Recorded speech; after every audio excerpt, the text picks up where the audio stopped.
Can everybody see the slides?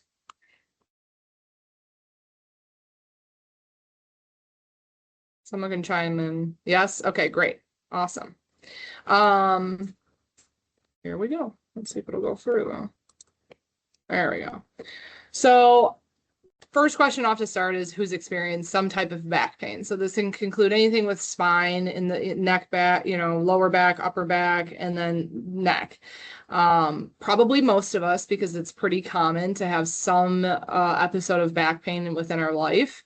And that's kind of why we're talking about this, especially with carpenters. This is, your spine is your stable house and like kind of what we need to keep moving. So we prevent injury and overuse and all of that stuff to keep you guys moving and grooving. So the objectives of today is to get to understand a little bit about how the spine moves, how it works, and different strategies to help maintain that mobility. Recognize early signs of potential injury or overuse so that you can, maybe aid in decreasing that a little sooner and avoiding actually going into an injury. And then applying some of these strategies that you can use as far as on the job site or daily mobility things that can help through every stage of the life, right? During active duty and after. So I like to think of our body as a machine, right? If we think about it like maybe even a car machine, it can be well oiled and it can be moving really good, or it can not, right? And this is where we see things kind of break down, or we run into some issues of, needing to change out some parts, right? Whether that be some surgeries, etc. And so we want to learn about this machine, right? Our body, so that we can kind of understand what we need to do to keep it moving more long term.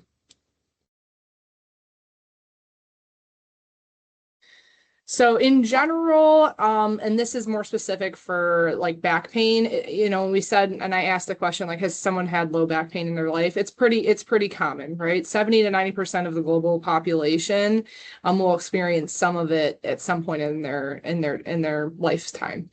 And more of those 10 to 30% of that 70 to 90 will go into this chronic low back pain category.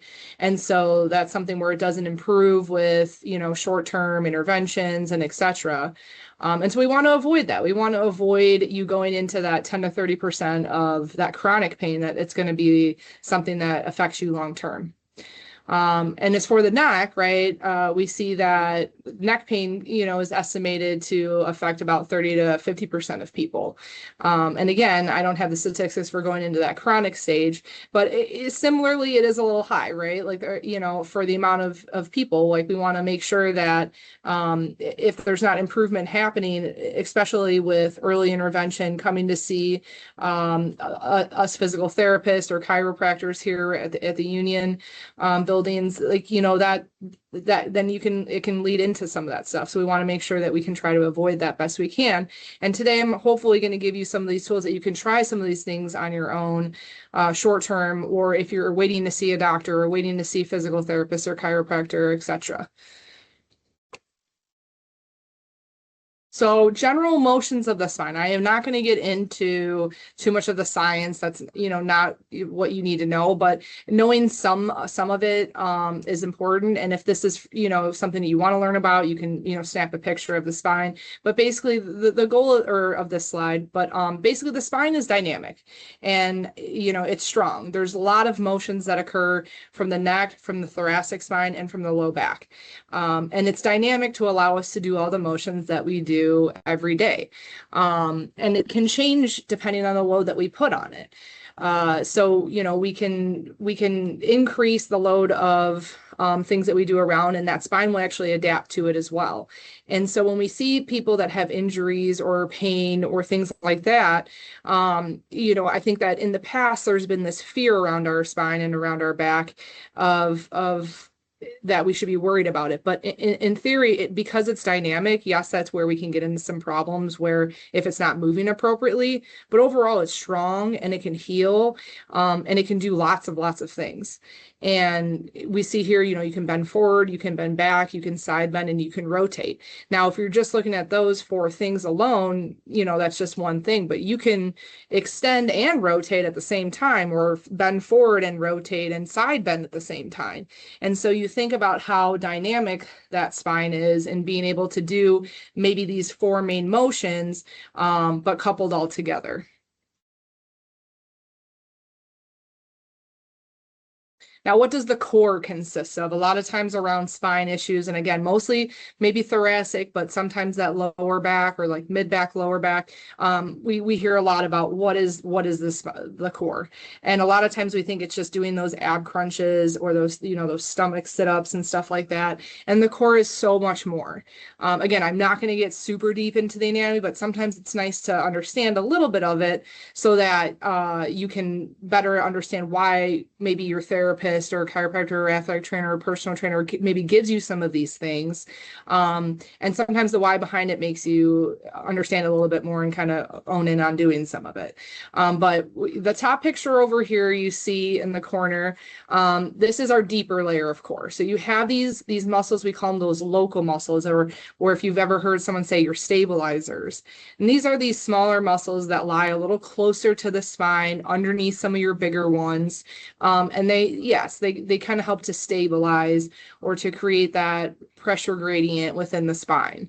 So you see you have these back ones that attach to each spinal segment. You have this guy, which is your transverse abdominis, but I always tell people it's like your body's natural back brace. And I bring it up because a lot of carpenters too are like heavy power lifters or things like that. You see some people maybe lifting in the gym, or just, if they're moving furniture, they wear that big strap around their low back, and that helps to aid in what that muscle does naturally. And then what people don't really talk about for the local muscles is these group of pelvic floor muscles, and then the diaphragm, which is up top here. And those are muscles too that are actually part of that deep core that I think tend to get forgotten a lot, especially when we're doing rehab for mid back and low back, for sure.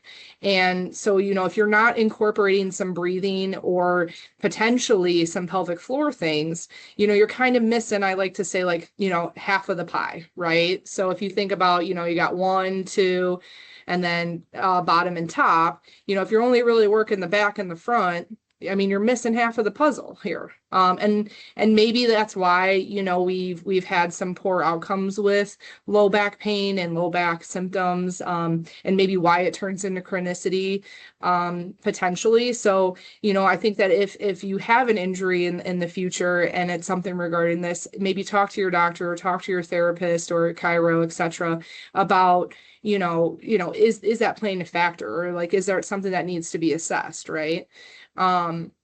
And then you have your global muscles, which are those bigger ones, like your ab muscles, the rectus abdominis, your obliques, things that we kind of have heard about.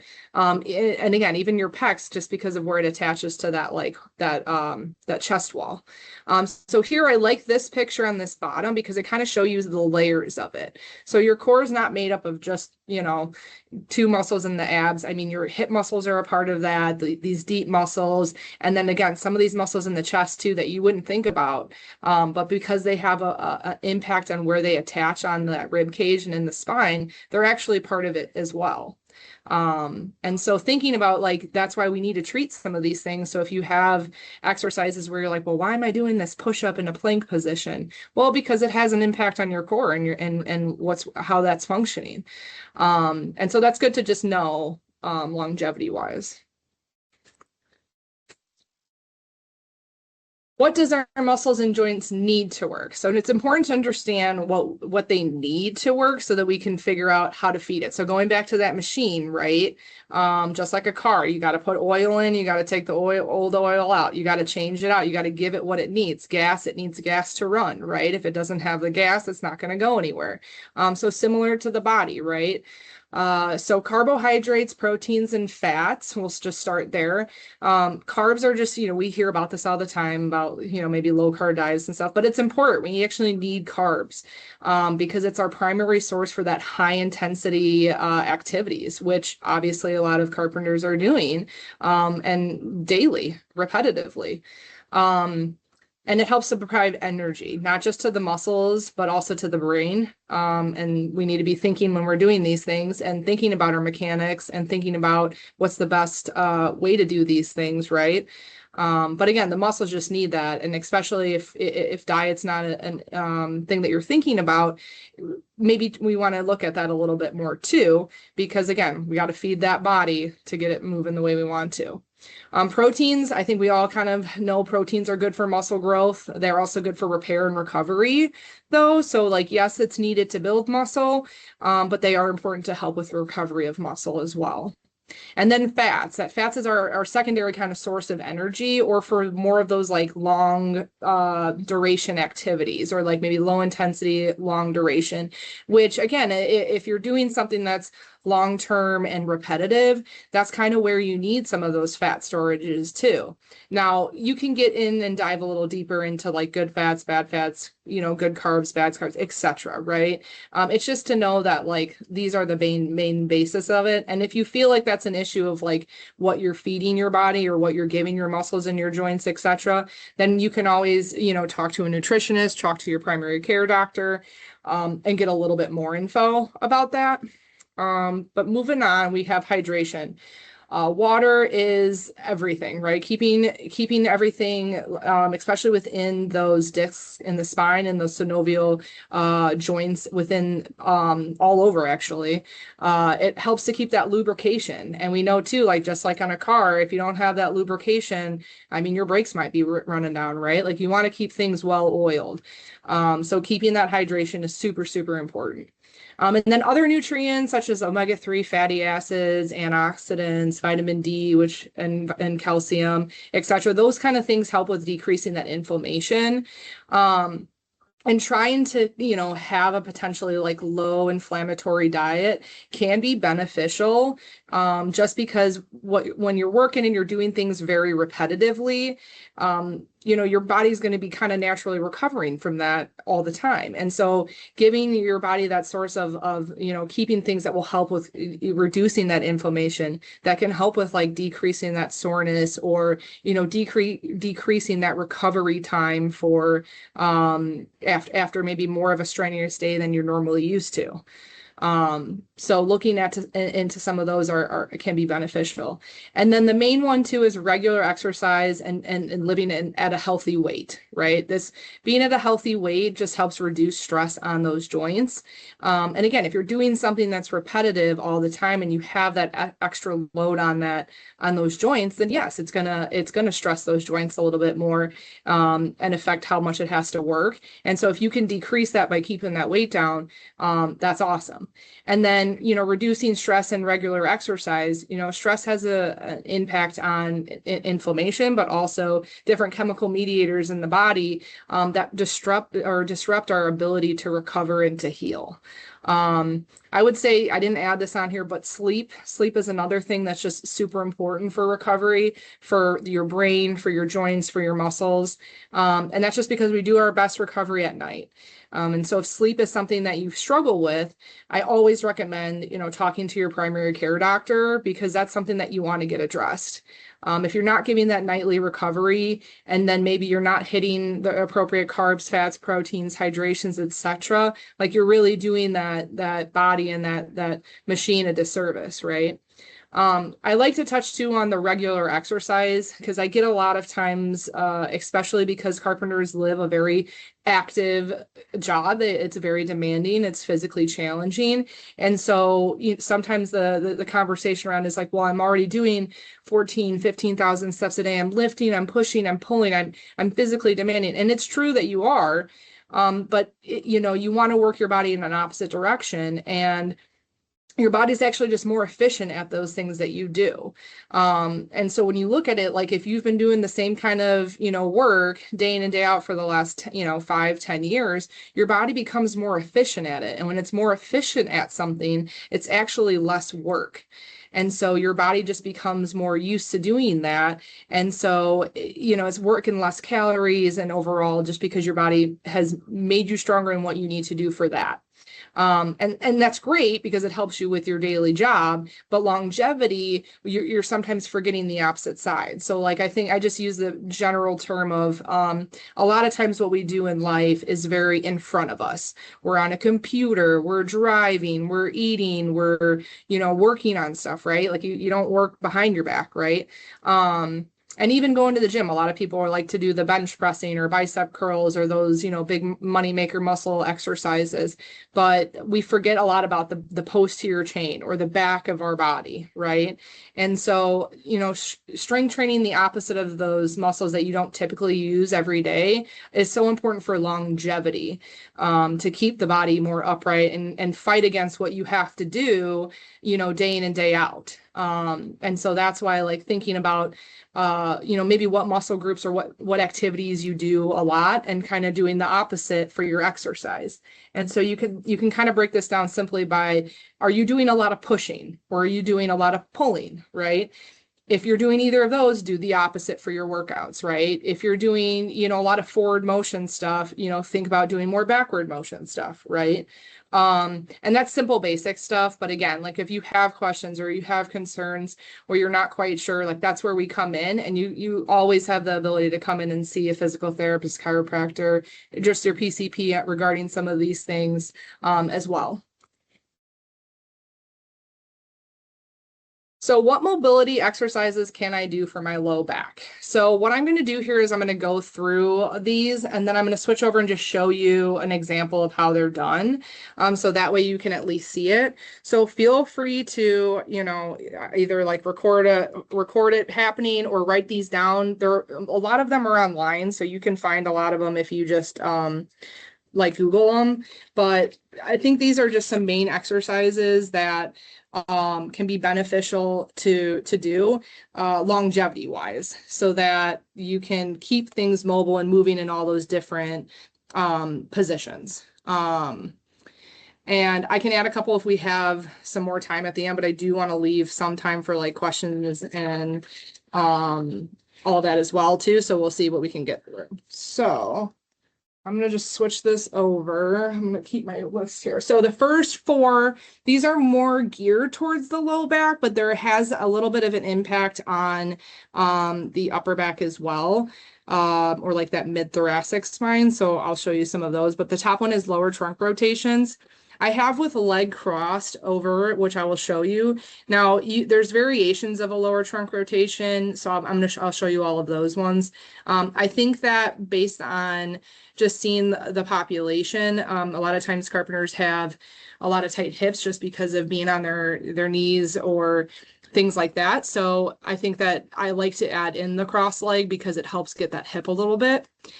Cat cow, I've heard it like cat camel, there's a lot of different names for it, but cat cow I think is the main one. The prayer stretch, and then a prone press up. So let me switch over my screen and then make sure you guys can see me. Okay. Can you guys see me okay?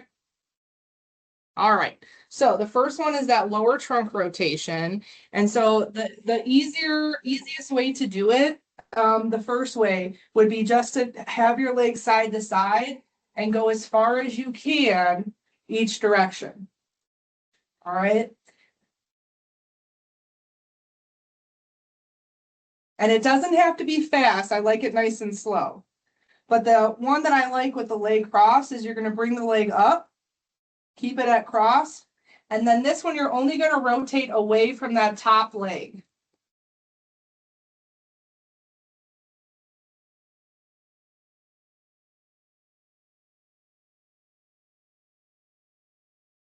And then you would repeat on the other side. When you do it with the cross leg, you want to do maybe 10 to 15 on one side and then switch and go 10 to 15 on the other side. And really it's till it feels good, right? If it feels tight, your body's going to tell you, right? And you're going to keep stretching into it. If you feel like you need to hold it, then you hold it a little longer, right? These are mobility exercises, so they're supposed to be feel okay as far as stretching and just mobility. Cat cow, you're going to go on hands and knees for. And then this one is total spine though. So you're arching that low back and bringing the head up. and then you're going to round out the other way. Now, if you want to get a little bit more of that rotation component with it too, you can look at doing some rotation underneath and above when you're in either of these positions, and just rotating either way.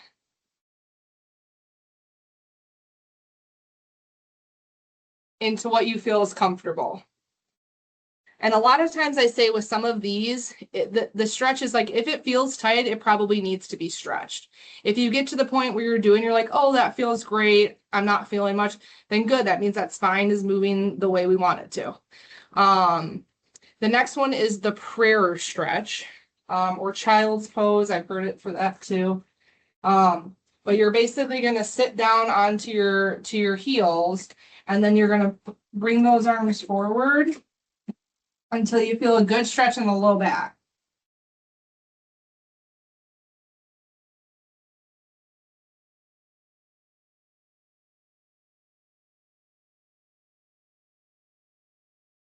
And then you can come out of it and then go back into it. And I like to hold this for, 20, 30 seconds and really focus on breathing. And it goes back to that diaphragm, that picture of where that core plays a factor. And so just holding that position and making sure you breathe. Just don't hold your breath, right? And then prone press up is one of my favorites. And this one is just gently either a mini one or as far up as your back allows you to, trying to keep your hips on the table. And so you're just lifting up and then coming back down, making sure you breathe as you do so.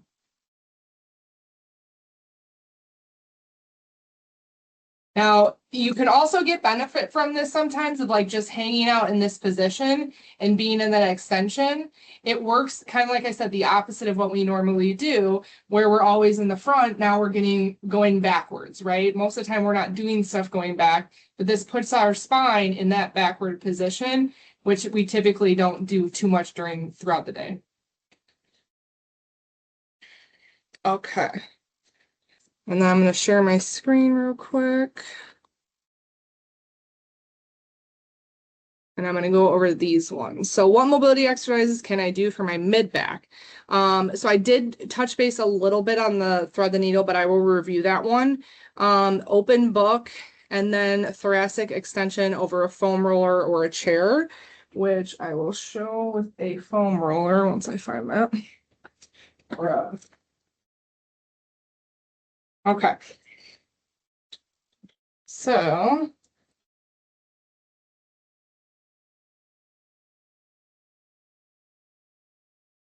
hope you guys can see me. Okay. So the thread the needle again is you can be in the extended position or the flex position, but the true thread the needle is kind of in a neutral spine position. And so that means I'm not extending here and I'm not flexing, I'm just neutral. And then same thing, I'm going to come through and then rotate out in a way. And again, if you have shoulder issues or things like this is just a mobility thing to get that spine moving. So you can even keep your arm here and just have that spine moving. Okay. And then same thing, going the opposite way. But the goal is to get that spine moving dynamically. Open books. You're going to start off on your side in like a fetal position. Hands are going to be in front. And what I like to do, which isn't normally what is seen on open books, but I like to kind of stabilize the lower trunk. And then I like to have you rotate away and then back. And you can feel free, like if you have the room right now, you can try some of these too as we're going through them. Like I said, take a short video of this. But most of these, if you Google them, you should be able to find most of them. And I'm just giving you the different cues that I typically cue for. But I do it a few, 30 seconds or so until it feels like it loosens up. And then I repeat on the other side. And then thoracic extension over a foam roller. So if you don't have a foam roller, I'll show you the foam roller version and then I'll explain the chair version. So this is just a foam, you can use a foam roll or towel roll, even if you don't have something like that, and just kind of roll it up. But you want something enough that's a little bit sturdy, that's not going to completely flatten out, because you want that as like an anchor point, okay? So what you would do is kind of put that up in that mid-back area. You don't want to go past your rib cage. So if it's lower down here, it's just going to be uncomfortable. So keep it near your rib cage, more in that upper back. And then wherever feels comfortable, I just like to support the neck. So you can either do it here, or if you want, you can cross it. Oh, that's okay. Either way, thanks. Got a foam roll. But I like to support the neck, just especially if you're going to hang out here for a minute. So then you're just going to extend back, but you can try to keep that lower back stable and just let the motion come from that upper back. And it's not a ton of motion that the upper back does, but it's enough to get a good stretch out of it. Now, if I were to use my lower back, I'm going to get a lot more out of it. And so that's why I want you to try to avoid using that and just get some stretch for that upper back. And this just helps to isolate different spots of the spine. Could you do that? You can. You just want to make sure that you're not hurting your low back with it. Because again, the spine is very dynamic. So are you able to stretch over that way? Sure, you could do that. But you know, when you're trying to isolate different segments, maybe that's more of the area that's stiff. That one just helps with that. And again, I mean, I do it 30 seconds to a minute, you know, just enough time, sometimes 2 minutes if I really need that tissue to kind of just calm down. And then the chair.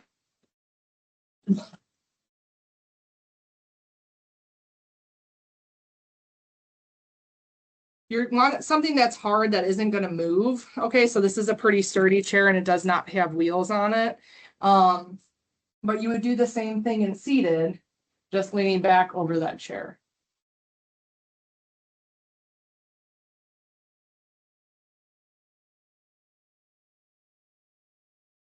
And nice and slow like that.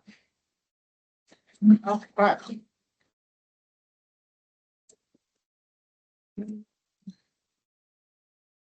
Come back here. All right, and what exercises can I do for my neck? So we have cervical rotation with a towel, cervical extension with a towel, and then upper trap stretch. So these are typically the main ones that kind of, I think, help with the mobility too, or the muscle that's kind of limiting a lot of mobility sometimes. So let's take a look at that. Okay.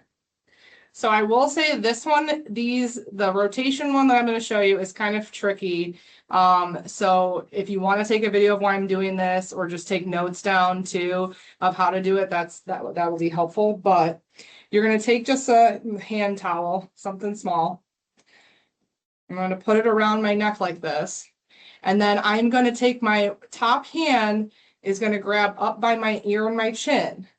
The lower hand is going to grab this towel down kind of like a 45-degree angle. So it's just kind of holding it here. It's not going to move. Then keeping my good upright posture and without moving my trunk, I'm just going to pull my head and my neck to stretch. So you just don't want your whole body going with. Again, you can, spine can move in many ways, but if you're trying to isolate that stretch to the neck, you want to make sure it's just coming from your neck. Okay, and so you would do just a few one way, couple second hold until you feel a good stretch. The reason I do like the towel is you can kind of move it up or down in the neck, depending on where you feel like you are tight or you're limited in that motion, and it can help aid in that motion. So same thing, then you would drop the towel, grab up all the way by the chin and the ear, okay? So hand is on the cheek, and then this one holds, and then you rotate away. All right, holding a few seconds there.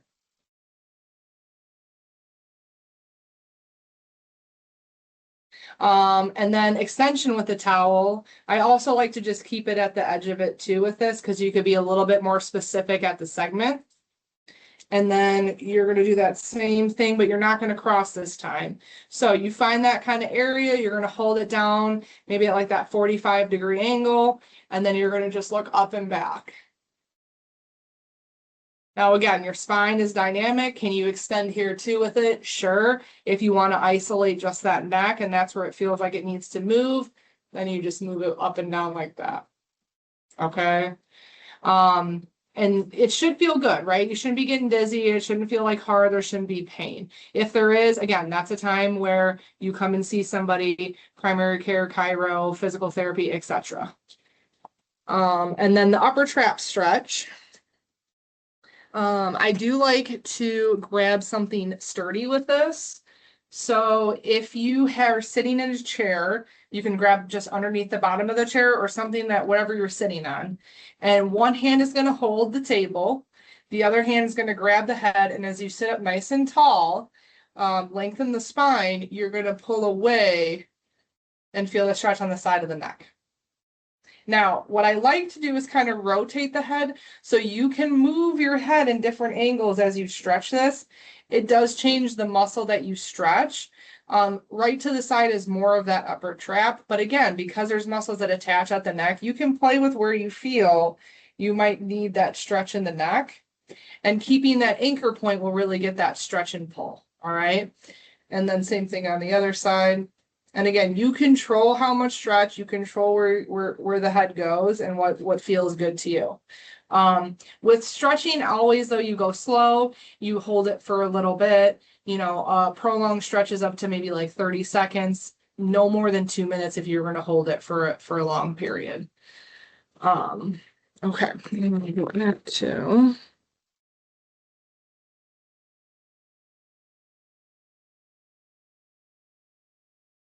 Okay. So then how can we incorporate the core properly with when we are doing functional things at work or around the house, etc.? And that's by using proper lifting techniques. Keeping items closer to your body will rely on keeping that stability a little bit better, right? It requires less of that muscle working because it's harder to hold something further out than it is to hold it in. It's just physics principles, but that will help, especially if it's repetitively, decrease that load on the legs, on the hips, on the spine, and on the core. So when we go to lift, we want to keep it close, we want to keep it in front, and we want to use the legs, which again, we talked about the glutes, that pelvic floor, that's all part of the core as well, okay? On this side over here, I put this because this is where I think we miss things. And this is the diaphragm and that pelvic floor muscles, right? So when we're lifting, when we go to lift, if we exhale and if we blow before we go, we actually use that negative pressure within the diaphragm and the lungs to help as we exhale, squeeze around that top and that bottom area to give you that full support, that full stability of that core. And that's why a lot of times you probably heard people say, don't hold your breath when you lift, or don't hold your breath when you push or you pull too heavy. And that's why you want to maintain good pressure and good stability, and you want to make sure that you're using your top and your bottom of that core. Okay. And again, because of how the hips, the glutes attach onto the hips and some of those pec muscles, like use them to your advantage when you're doing these lifts or pushes or pulls, etc., to help offload and potentially, cause injury. And so what are those signs of potential injury, or when do I know that my body might be overdoing it, right? If you're feeling soreness, tenderness, or there's redness in the area, that could potentially be a sign that there's something going on in that area. If there's persistent pain that just doesn't resolve after a few days, maybe you've tried icing it, maybe you've tried resting or taking medication, etc., and it's just not improving, then that's where we're looking at overuse or going into an injury. And these are just kind of things you want to look at and know that they can potentially be a red flag for maybe seeing someone before it gets hurt. A lot of times I'll get patients in and it says, it's really not that bad. I don't think it's hurt. But, that's kind of when we want to see you, right? Because if we're seeing you at that point, then we can hopefully avoid it going into something that's worse, right? And then fatigue or weakness, or, you know, you're thinking like that whole body just isn't feeling well. That means it can be fighting something, right? Whether that be an injury or infection or something that's going to progress. You know, that can be a potential sign. And then stiffness or decreased range of motion. So something feels stuck. It doesn't feel like you can fully move it. You know, it can be a sign of overuse or some guarding that's occurring because your body doesn't want an injury to occur at that area. And then decreased performance. So if this is something that you know, on your job site, you can do all this stuff and you have no issues, but now you're realizing I can't do as much and I have to take more breaks, etc., or there's pain, that's definitely a sign of overuse. So thank you guys for attending. I do want to open this up for any questions that you guys might have as far as mobility of the spine, or just any general questions that you guys might have for me.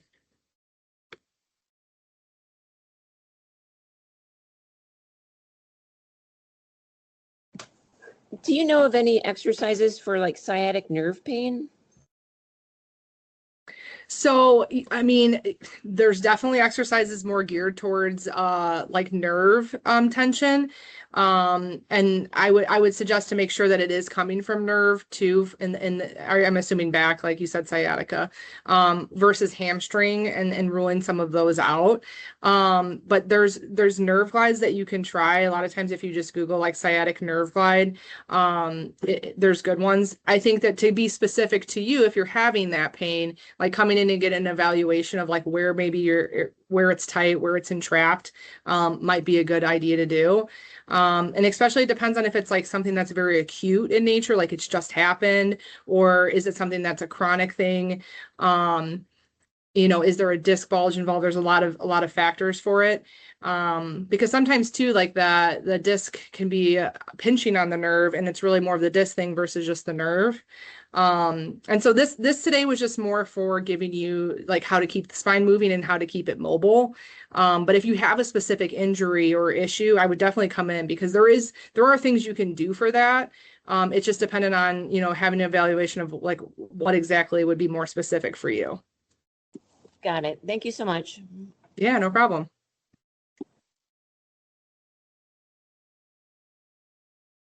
Any other questions?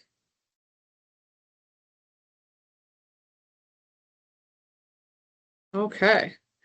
So I want to thank you guys again. If you guys do have any questions, you can find my information like online on the website. Give us a call. I am at the Lisle location. Or, you know, again, if you want to come in for an evaluation and get some more specific exercises for you, that's what we're here for.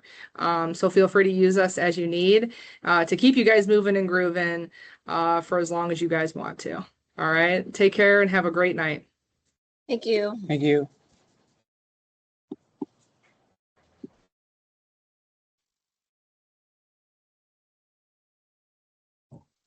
We're